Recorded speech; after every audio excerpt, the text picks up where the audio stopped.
qui nous tient à cœur, vraiment à cœur. Quand je dis nous tenir à cœur, c'est parce que, comme je l'ai mentionné tantôt, nous sommes passionnés, puis on sent la passion qui existe. On a vu ici les gens qu'on a rencontrés depuis le début dans la région du Zéro-Rebelle. Les gens sont passionnés. Ils veulent construire quelque chose. Parce que ça prend cette chimie-là, hein, c'est l'étincelle. Il faut, pour que ça réussisse, que les gens y croient vraiment. Dire, oui, on peut faire quelque chose. Vous avez un potentiel incroyable. Nous, en tant qu'agriculteur, j'ai voyagé partout dans le monde. J'ai été aussi reporter agricole pendant 25 ans. Alors, l'Argentine, l'Amérique du Sud, les États-Unis, on connaît bien. S'il y avait des agriculteurs du Québec, de chez nous, des entrepreneurs qui voient tout le potentiel ici, ils diraient « Ah, wow, on s'installe. » Alors, pourquoi vous ne le feriez-vous pas? Ça va le faire avec les technologies qu'il faut.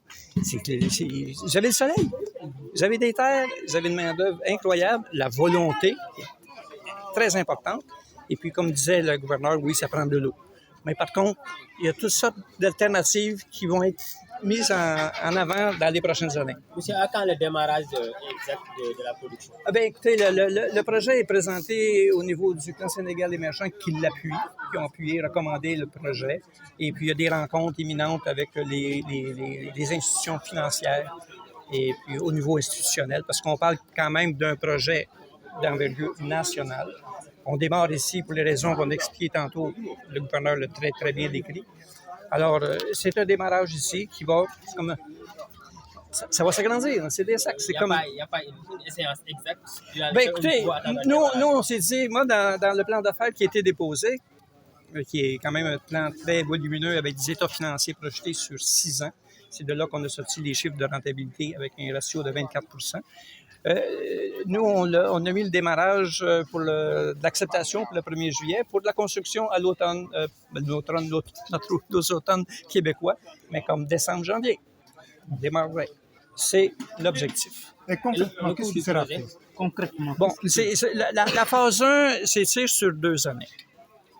Parce que quand même, il faut installer, c'est les premières installations. Concrètement, la première des choses, c'est de produire du fourrage. Parce que lorsque les premières vaches vont arriver, il ne manquera de rien. Alors, c'est de mettre en culture de façon moderne, système d'irrigation. Sur le 40 hectares qu'on a visité, il y a des analyses de sol qui ont été faites. Il y a le potentiel est là. On peut produire du fourrage avec les technologies modernes. Au bout de 2 mois, on a déjà des productions intéressantes. Ça pousse quand même rapidement, il fait beau, ça prend de l'eau. Ça, c'est du connu.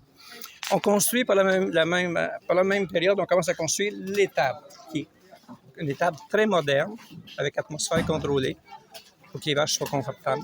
Parce qu'on peut pas, les vaches ont beaucoup de difficultés à supporter des 42 degrés Celsius pour avoir une performance. Alors, l'étable va être construite. On calcule environ 12 mois pour construire l'étable avec toutes les infrastructures. L'étable a toutes les infrastructures au complet. Adjacent à l'étable, il va y avoir un premier atelier pour la maintenance pour tous les gens qui vont travailler à la construction. Et puis, les premières vaches vont arriver suite à ça. C'est des vaches qui vont être importées, des vaches de quelle race pour qu'ils supportent la chaleur. Non, les étables vont être maintenues à une température de 22 degrés Celsius maximum. Le coût total du projet de production est... Pour l'instant, on ne peut pas le dévoiler.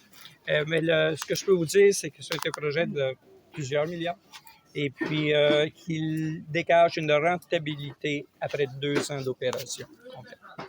Parce que du début à la fin, de A à Z. C'est toute la chaîne de production qui est sous contrôle. Donc, le lait qui va être produit, il subit déjà une première transformation avec les vaches, transformé en lait, le fourrage en lait. Et la deuxième transformation qui va être traitée et puis mis en contenant, en bouteille, comme le montre